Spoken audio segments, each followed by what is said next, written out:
Ini merupakan pertemuan penutup secara substansial. Jadi biasanya materi ini saya paparkan di dua pertemuan terakhir. Karena di pertemuan terakhir sekalinya saya baru memaparkan format mengenai business plan. Sebagaimana janji saya pada awal perkuliahan business plan, saya memilih untuk men-share dulu tentang ruhnya ataupun jiwanya dari business plan agar pemahamannya lebih mantap. Untuk pemaparan bisnis plan-nya saya sajikan di pertemuan akhir. Nah, sebagai ruh ataupun memahami bisnis plan yang perlu diwaspadai adalah hati-hati terhadap para penipu. Saya memaparkan bagaimana biasanya di lapangan adanya ciri-ciri dari para penipu yang ingin mengajak bekerja sama. Tentu saja ya, ini bukan sekedar ciri-ciri yang mengada-ngada. Tim kami ataupun orang-orang di lapangan pernah menemui dengan ciri-ciri seperti demikian. Pertama adalah ciri-ciri yang diungkapkan adalah orang-orang yang menawarkan masa, membawa masa, yang ujung-ujungnya jelas akan minta uang di sini. Yang bisa jadi dihitungnya adalah per kepala, per orang gitu ya, yang untuk menyatakan dukungan. Misal saja pada sebuah konsep bisnis yang membutuhkan dukungan, tidak selalu ke dalam konteks pemilihan dalam partai politik, tapi dalam organisasi manapun ketika ada pemilihan jelas butuh dukungan dari orang. Dan yang perlu diwaspadai, adanya orang yang datang kepada Anda menawarkan masa yang siap memilih dari Anda. Jadi mengapa perlu dikritisi tipe-tipe orang yang menawarkan masa? Jadi sekali lagi, ini kan biasanya akan meminta uang nanti per orang, per sebulan. Pertanyaannya sebenarnya, seberapa yakin orang yang menawarkan kepada Anda ini benar bisa mengarahkan orang-orang ataupun masa untuk bisa memilih? Ya kan? Karena menjadi pertanyaan, kalau kita lihat dari contohnya misalnya gini, tough luck, kids one vote for vacation at Disneyland, 2 votes for spending some reading the dictionary and not talking back. Terus anaknya bilang, but that's not fair. Demokrasi isn't fair. Ini kan sebuah kartun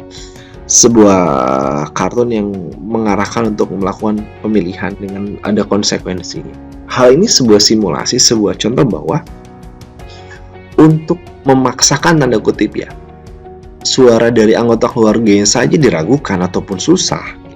Makanya saya katakan untuk memaksakan semua anggota keluarganya saja. Jadi bagaimana bisa mempengaruhi lebih banyak orang untuk memilih suara. Bahkan even toh ketika masuk ke dalam bilik suara ataupun bagaimana foto pemilihan akan sulit diketahui kan. Harus diketahui hal. Ada lagi orang-orang yang berpotensi untuk menipu, orang-orang yang mengaku dirinya memiliki kemampuan supranatural. Orang yang mengaku menjadi orang di balik kesuksesan beberapa pemimpin. Konsepnya ketika adanya penawaran kontrak untuk supernatural, maka biasanya akan ada mahar sebagai penembus. Akan ada balas jasanya. Ini yang perlu dikritisi, yang perlu diwaspadai. Karena pertama, belum tentu orang ini mampu mempunyai atau benar memiliki kekuatan supernatural. Hal sederhananya seperti ini. Ketika di masyarakat ada fenomena kesurupan, sayangnya memisahkan benar ada yang kesurupan dengan konteks berhubungan dengan jin ataupun makhluk halus, dengan memisahkan bahwa ini stres atau depresi beberapa orang atau yang mengaku memiliki kemampuan supernatural saja bingung dan salah ngejudge gitu. Jadi ya seenaknya, karena ini banyak saya lihat dalam peristiwa keseharian. Karena dari pengalaman yang saya perlihatkan ya mayoritas ini tentang psikis, ada masalah psikologis di sini, bukan sekedar supernatural. Maka perlu dipastikan dulu juga ketika Anda memiliki benar orang yang memiliki sixth sense yang lebih aktif, ya dideteksi nih benar orang-orang benar mau membantu atau mengaku saja untuk keuntungan bisnisnya kan gitu. Itu baru yang tentang konteks supernatural ya, belum tentang maharnya lagi nanti sebagai penebusnya nih. Apa saja maharnya, karena jelas biasanya ini ada selera tersendiri lah dari orang-orang yang mengaku sebagai tanda kutip orang pintar itu. Maka bagaimana untuk menyaringnya ini selain yang memastikan poin-poin tadi? Jelas pahami bagaimana Anda memahami Tuhan Anda, bagaimana Anda memahami agama Anda, pahami bahwa apakah itu dibenarkan oleh keyakinan Anda terhadap ajaran Tuhan. Karena ketika Anda yakin dengan kekuatan spiritualnya akan lebih baik, justru dan sebaliknya, ketika Anda merasa dalam hati terdalam Anda ada kaidah-kaidah yang dilanggar, hasilnya pun akan kurang optimal ya, karena dalam hati Anda tersendiri pun ada kontradiksi yang terjadi.